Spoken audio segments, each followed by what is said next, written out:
Hi, thanks for joining me here at the Underground tonight. First, I wanted to announce that over Christmas I kind of did a little flash giveaway for a video, and I just wanted to let the winner of that know, which was Stacks and Stuff. That package did get mailed out a couple days ago on the 8th, so you should be receiving it shortly. Keep an eye out for it, and congratulations on that, and thank you for your support. So the job report came out on Friday, and to sum it up, we added 145,000 jobs. Unemployment stayed the same at 3.5%, but the thing that really caught my attention was wage growth. Robert Frick, corporate economist at Navy Federal Credit Union, had this to say: "Healthy job numbers, but lacking wage growth is not news American workers want to hear.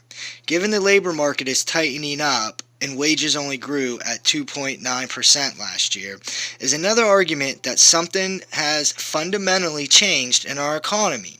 And that change or changes are keeping paychecks smaller. And that's not normally where we would be at this stage of the expansion." And that's a very good point. If we are in the best economy, in the best country in history, don't you think we'd all have the best wages in history? We should all be coming home every other month, like, yes, another wage increase. But that's not the case.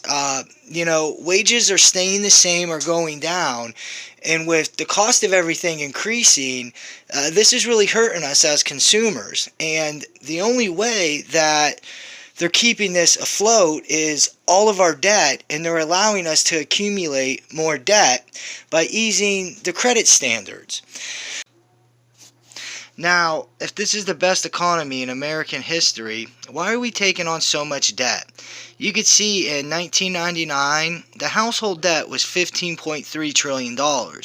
And as of 2019, it's at $47.9 trillion. And that's just household debt. And that's not including mortgages. That's a $32.6 trillion difference. In the last 10 years, we have doubled the household debt that Americans had leading up to 1999. I mean, that itself should say volumes. But what really scared me about all this is when I was looking at the job report, everyone is so blind. I was watching comments like, best economy ever.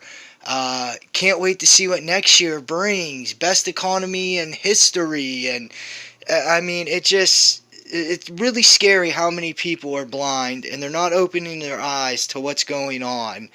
And that's what's going to bring America to its knees, because people really need to open up their eyes and start getting prepared for what lies ahead.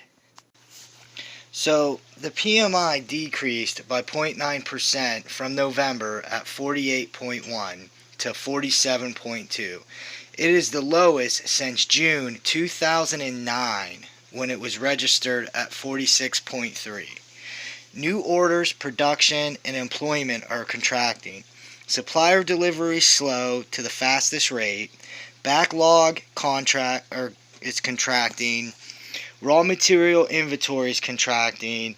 Consumer inventories too low. Prices increasing. Exports and imports are contracting. And you could just see on this chart how it's been just going down and down and down.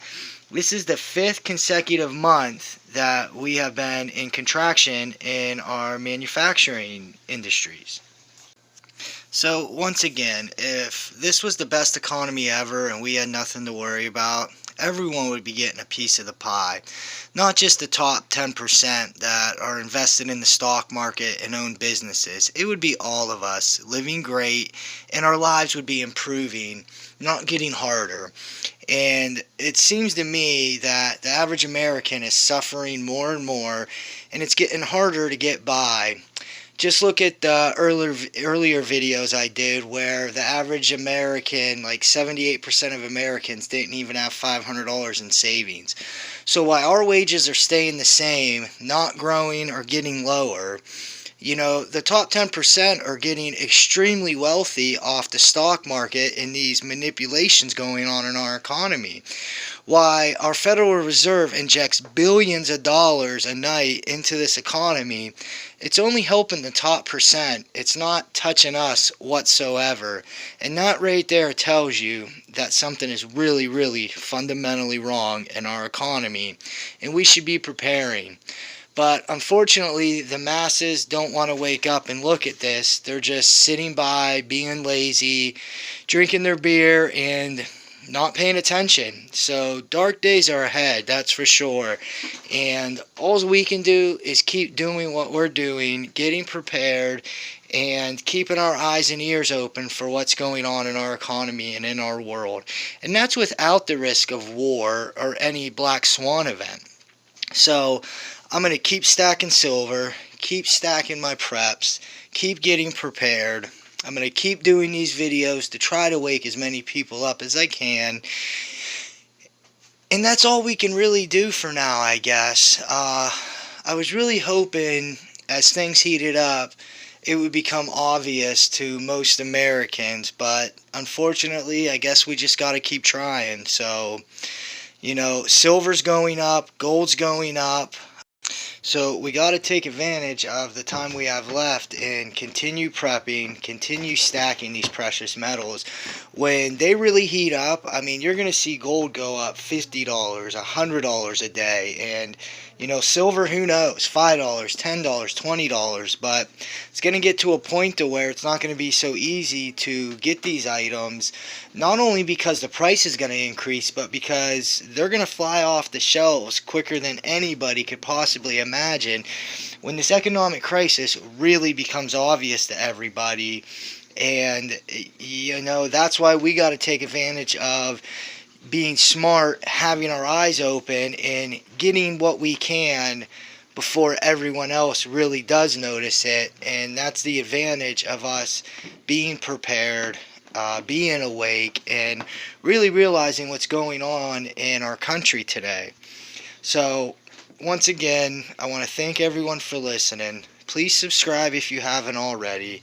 Don't forget about the giveaways, and please keep prepping, everyone. Good night.